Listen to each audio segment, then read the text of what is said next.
New Guinea is a country of indescribable natural beauty and vast mineral resources, whose exploitation, frequently at the expense of the environment, is the main source of foreign exchange. Away from the major settlements, tribal life goes on in much the same way it has for centuries in the past. The land is fertile and rich in natural foodstuffs. Children are healthy and happy. This family group is making a local equivalent of bread by pulping the soft inner fibre of the sago palm.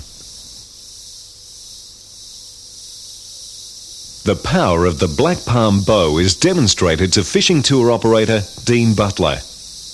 Just a few generations ago, tribal warfare saw many instances where a knowledge of the design of the arrow point was essential for its removal.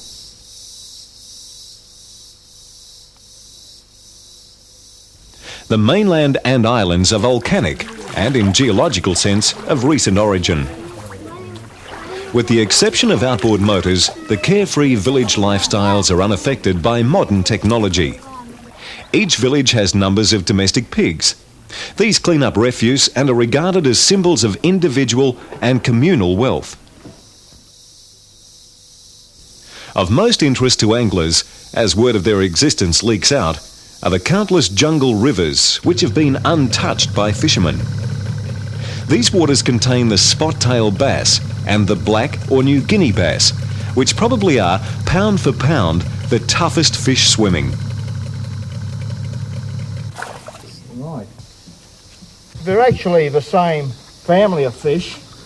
They're a little bit different. The New Guinea bass has got his primary things up front. And See, he's got teeth in the back. yeah, a bit like a poisonous snake and a python, the same thing. The spots seemed to get darker as the battle went on. Yeah. Yeah. Well, it's a legitimate characteristic. The pigments change in their skin very, very rapidly. And there you go, fella. Unlike the upper reaches, which are home to the spot-tail bass, the lower reaches of the river mouths are the domain of the New Guinea bass. A fish of great short burst strength, as Lefty found out, it can be extremely difficult, if not downright impossible, to land. Good stuff. He continued, eh? Oh, man, he burned my hand, too. He's over to the left of where we are. Put the nose in, mate.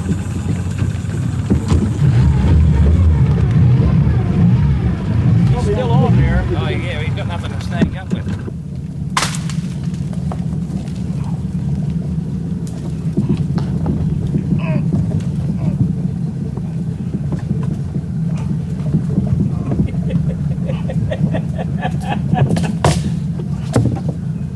I don't know anybody else I'd rather have with me if I get one in the trees. This looks like a lumbering operation. Still can't see him, huh? He's gone, mate. Yeah, I was afraid of that. He's gone. I was afraid of that. It's a nice try anyway. Yeah, I never just seen tied up anybody in do a knots down lumbering there. operation to get a fish.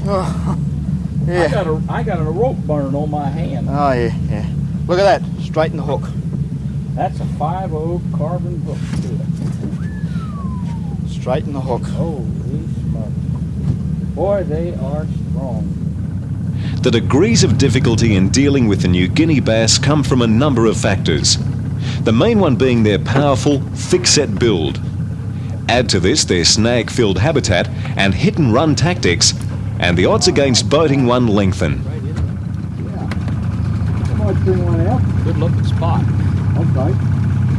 Strikes can happen in a split second, perhaps as fast as the message can flash to the brain, and certainly as fast as an angler gifted with steel trap reflexes can react.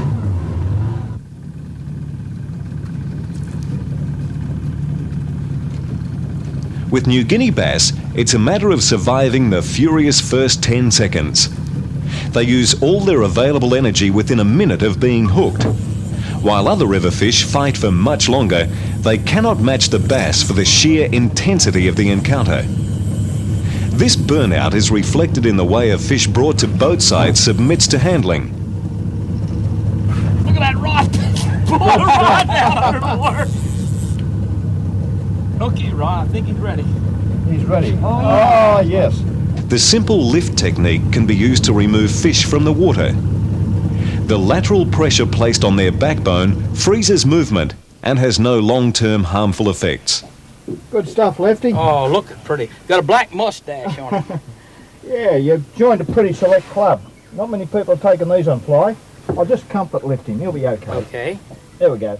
Just put a curve in his backbone and Yeah. up he comes, no worries. Ah, great. Here's a pair of pliers, Rod. Okay, just see if I can... First one on fly. Black bass are more commonly caught on heavy bait casting tackle, but whatever the gear, the thrill of landing one of these fish remains the same. God, that is something else, Rod. Well, it certainly pulled the kinks out of a line, didn't he?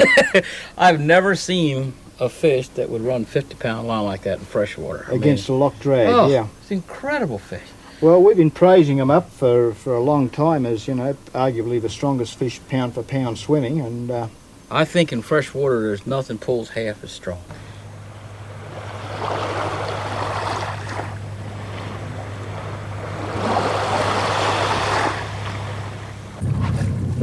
Get rid of mine, John. Can I get mine?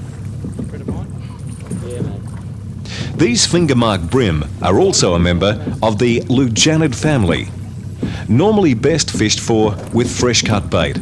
The superb eating finger mark will strike ferociously at lures and flies when competition for food exists between the gathered fish.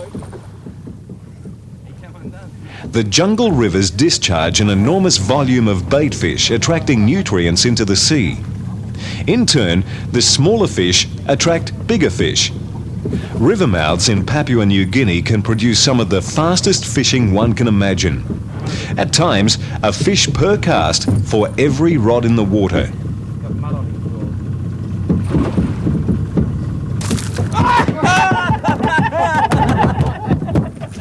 Well, Hey, Lefty, we got a gaff for that sort of stuff.